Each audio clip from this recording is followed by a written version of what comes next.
name is Francisca Busu. And I'm Mame Frima. And together we are from GoldCoast TV interviewing our esteemed guests for the Ghana at 65 6th March celebrations. So welcome to our guests. Could we please have your names and what it is that you do? Let me go for it. I'm Reverend Dr. Mike Chundako. I wear so many hats. I'm a lecturer at the university, Cape Peninsula University, within the business faculty, and also head of the Business Incubation Center. And I'm also the honorary consul for Ghana in Cape Town. So for my sins, I look after Ghanaians and their problems here. And then the third hat I wear is that I'm an ordained priest in Anglican Church and I run a parish in Sea Point. But in between all these three, I'm a businessman. Mm-hmm. Yeah. Hey, hungry have you? That is a lot of hats. I should have spoken first.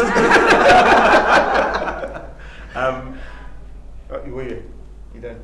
Yeah. Okay, cool. My name is Yapipra. I am currently occupying the post as Chief Business Officer for a company called Westgrow, which is similar to GIPC, but on a regional level. We look after promoting tourism, exports, investments, and film into Cape Town and the Western Cape. And prior to that, I was in banking. I am a chartered accountant by qualification, and I also spent some time trying to be like uncle, a businessman. Wow. Yeah. Wow. Okay. So just to move away from what it is that you do, which we think is marvelous, by the way, what does 6th March mean to you guys in the diaspora? Well, 6th March, let me go back to a little bit of history, that if you understand the way Ghana got its independence, it looks like now it was a precursor for total liberation of the continent, right? So if we take that content at that time to our time now as we live in the diaspora, it gives us the meaning that comes out is that Ghanaians that have come to live here, we should be the torchbearer of emancipating Africa. Because there are things that we have learned through our development, our education and interaction that we still carry wherever we go to. True. Even when we bring children up here, there is that thing that we give to them that makes them so unique, and that can become a means to help that history to manifest the way it was originally designed by Dr. Kwame Nkrumah. That's deep. Yeah, for me, 6th March, first sub-Saharan country to gain independence, it's big. But for me, another side of it is, it shows what we are capable of, but it's also, for me, it's the beginning, because what else are we doing with it? Because a lot of the times we rest on our laurels, say we were the first country to gain independence 65 years later. But are we making it a better place for those that come after? That's where I start to get I see a bit of a disconnect, It's something to be proud of, but I don't think we should rest on that. feels like the work is not done. It's far from done. Far from done. I mean, like, if I look at Ghana, we've done a lot since Nkrumah's time, but a lot of the infrastructure that we currently still rely on is from that time. It's yes. We should be better than that. No, I get you. Just as an offshoot from that question, Yao, what do you think are some practical things that Ghanaians in the diaspora can do to contribute to the advancement or basically the advancement of that ideal, what our emancipation and the foundation that was laid in 1957? A lot of us have left and we've done relatively well for ourselves, but a lot of Ghanaians have stayed and not doing well for themselves. How do we work together to move us forward? I mean, things like healthcare, basics like sanitation, power, water. How do we take the skills that it blows my mind. Say, we've got some of the best doctors in the world. Teachers even. And teachers as well. Yet, a lot of our people that have got money tend to step outside of Ghana to go get healthcare. We've got a great teaching hospital. But what are we doing to help build back? I'm not saying that those that are in Ghana aren't capable, but we should also be using our skills to go back and see how we can, instead of complaining, fix or help fix. At the risk of sounding political, Mhm. is there not a way, in your views, Mhm. you know, that the old sort of mentality of mom and dad knows better or the elders know better, you know, what does it take to allow the people that are in place right now to just listen to the people coming behind them? Because we want to get to where Yeah. Pastor Chim said, Yeah. you know, but how do we bridge sort of that? How do we start listening to each other, for lack of a better, yeah. So let me add to what Yao just said. You know, when you buy your car, right, there is a maintenance book or service book, Absolutely. which you have to follow certain prescriptions, if I may put it that way, of making sure that the car is in good condition.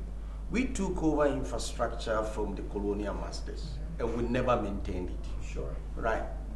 And so what we have done over the years is continuously use infrastructure that we are not maintaining. And so it's not supporting. Right, it's not supporting. And so if you look at, as Yao was saying, that we have educators and we have educated a lot of people. And if you look outside Ghana, you find a lot of Ghanaians who are also well educated and doing great things.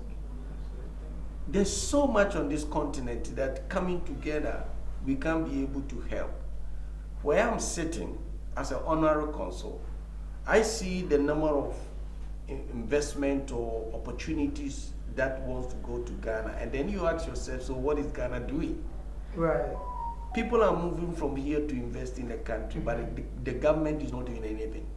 You see, the other challenge is there should be some form of packaging.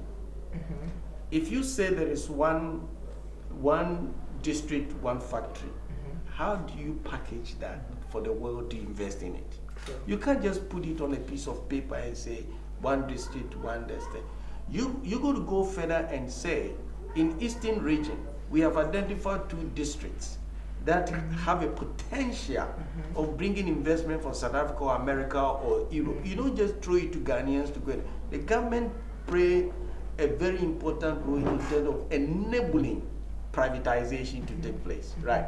So you then identify and say Eastern region or Western region or Ashanti region, we have identified these 3 or 4 districts that are rich in this, and you package and sell to the world that this is what will happen. South Africa did it years ago, and look at where they are, even though we're having some problems with our energy. But look at how far they have also come in terms of infrastructure development and the rest. And we could have done the same thing by following simple methods or approach in our governance, and things would have been better. And I don't think many of us would have left the country, you know, it would have still been there, right?